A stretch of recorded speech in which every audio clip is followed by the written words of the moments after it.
আমার ডিরেলারে কেমন যেন প্রবলেম করছে, তাই কয়েকদিন যাবতই চিন্তা করছিলাম যে ডিরেলারটা চেঞ্জ করব। কেমন যেন স্পোকের সাথে লেগে যাচ্ছে 2 অথবা 1-এর দিকে নিয়ে গেলে, তাই সিদ্ধান্ত নিলাম আজকেই এটাকে চেঞ্জ করব। তাই চলো তোমাদেরকে বংশাল নিয়ে যাই।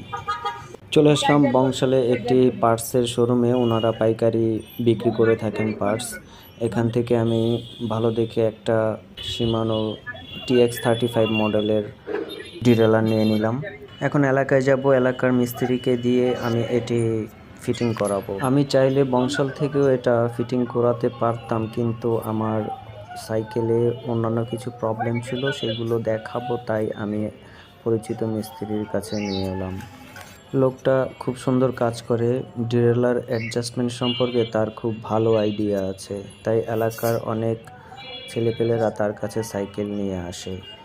তো যাই হোক, এখন এই পুরনো যেটি ডিরেলার দেখছেন, এটি আমি যত্ন করে রেখে দিব, কারণ এটি ভালো আছে আমি যতদূর বুঝতে পারছি।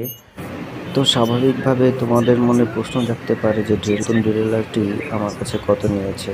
এটি 250 টাকা নিয়েছে, পুরোপুরি 250 টাকা নিয়েছে আমার কাছ থেকে। এখন দেখি, অবশ্যই তোমাদেরকে এর একটা রিভিউ জানাবো। আরেকটি কথা, তোমরা আমার ভিডিও দেখো ঠিকই, কিন্তু ভিডিওতে লাইক কমেন্ট করো না এবং আমার চ্যানেলটিকে সাবস্ক্রাইব করো না। তাই তোমাদের কাছে একটি রিকোয়েস্ট রইল, আমার ভিডিওটিকে লাইক কমেন্ট এবং শেয়ার করে দিবে, আর আমার চ্যানেলটিকে অবশ্যই সাবস্ক্রাইব করে দিবে আশা করছি। তো তোমাদের এই সম্পর্কিত কোনো কোশ্চেন থাকলে অবশ্যই আমাকে কমেন্ট বক্সে জানাবে। আমি যথাসাধ্য চেষ্টা করব কমেন্টের উত্তর দেওয়ার জন্য। আরেকটি কথা, তোমরা নিয়মিত এই ধরনের ভিডিও দেখতে চাইলে অবশ্যই আমাকে কমেন্ট করে জানাবে। আর লালবাগের আশেপাশে যারা আছো, অর্থাৎ পুরান টাউনে যারা আছো, তারা চাইলে এই মেকানিকের কাছ থেকে তোমরা সাইকেল সার্ভিসিংয়ের কাজ করাতে পারো। উনি খুব ভালো কাজ করে।